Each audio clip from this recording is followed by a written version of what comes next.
Yuk kita dengarkan cerita Keong Emas, cerita anak dari Jawa Timur. Dahulu kala, hiduplah seorang pemuda bernama Galoran. Orang tuanya adalah orang yang terpandang dan disegani di desa.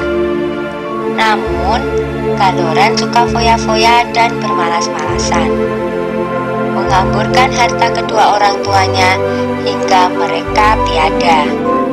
Maka habislah harta bendanya. Seorang wanita kaya raya menjadikannya suami. Wanita itu memiliki seorang anak perempuan yang rajin dan pandai menenun bernama Jambean.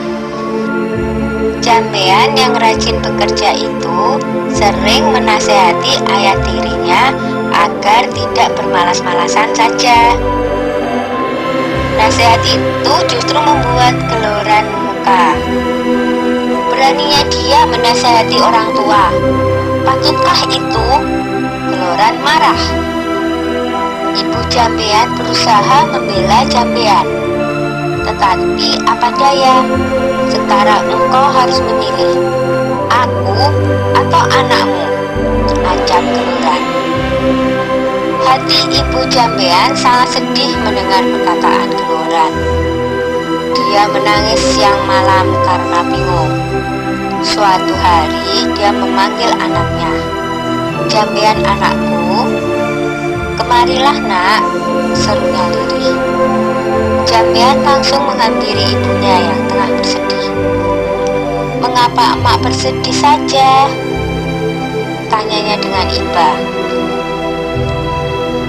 Maka diceritakanlah rencana Galoran yang berniat mengusir Jambean dari rumah. Dengan sedih, Jambean pun berkata, "Sudahlah mak, jangan bersedih, biar aku yang mengalah. Yang benar nanti akhirnya akan bahagia mak," kata Jambean meyakinkan ibunya. "Aku akan pergi melewati jalan ke Bandungan." Dengan sesak tangis sang ibu mengangguk. Di malam yang gelap dan hujan lebat itu, Jambean pergi meninggalkan rumah.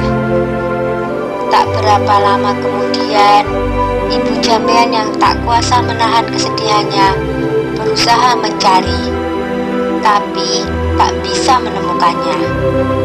Ibu Jambean tak bisa menemukan anaknya karena secara ajaib Jambean telah berubah menjadi seekor siput, atau dalam bahasa Jawa, keong.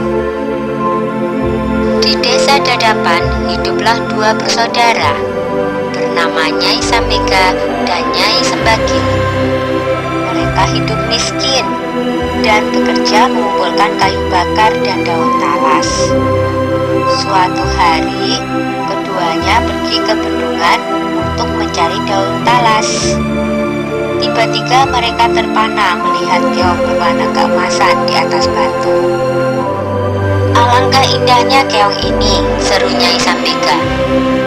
"Lihatlah, kulitnya indah berwarna keemasan. Aku ingin memeliharanya," katanya lagi. "Iya, sangat indah. Kita bawa pulang saja dia," saut Nyai Sembadil. Maka dipungunnyalah keong tersebut untuk dibawa pulang.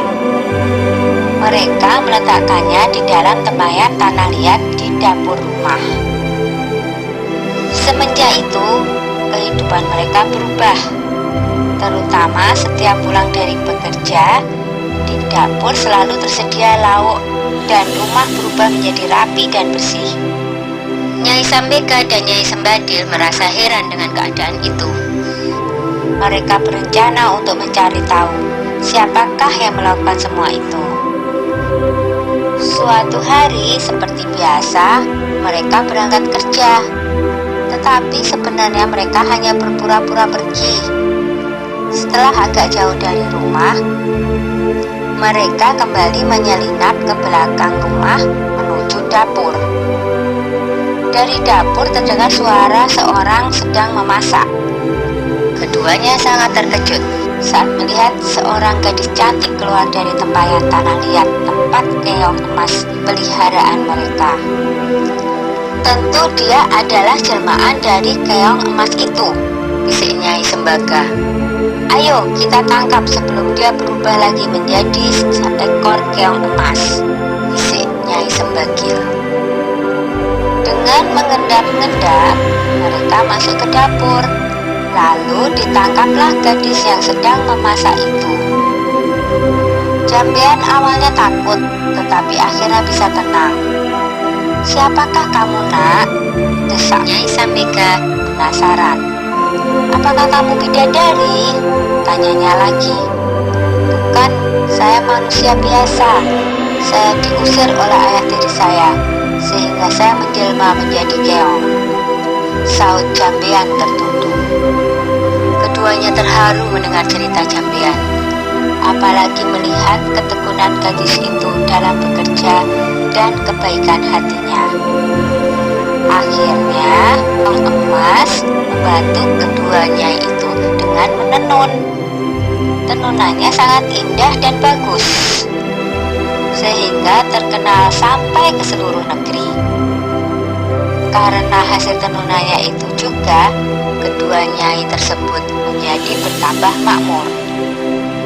Tenunan Jambean yang indah itu terkenal sampai ke ibu kota kerajaan. Sang raja muda sangat tertarik dengan tenunan buatan Jambean, hingga raja memutuskan untuk melihat sendiri proses pembuatannya dan pergi meninggalkan kerajaan dengan menyamar sebagai saudagar kain. Akhirnya, tahulah raja perihal keong emas itu. Raja tak hanya terpikat dengan keindahan tenunannya, tetapi juga terpesona dengan kecantikan Jambean. Raja memerintahkan kedua nyai untuk membawa Jambean ke istana dan hendak meminangnya menjadi permaisuri. Betapa senang hati mereka, karena ketekunan dan ketabahannya, Jambean dan kedua ibu angkatnya kini hidup bahagia di istana raja. Sudah dulu ya cerita keong emasnya. Sampai jumpa.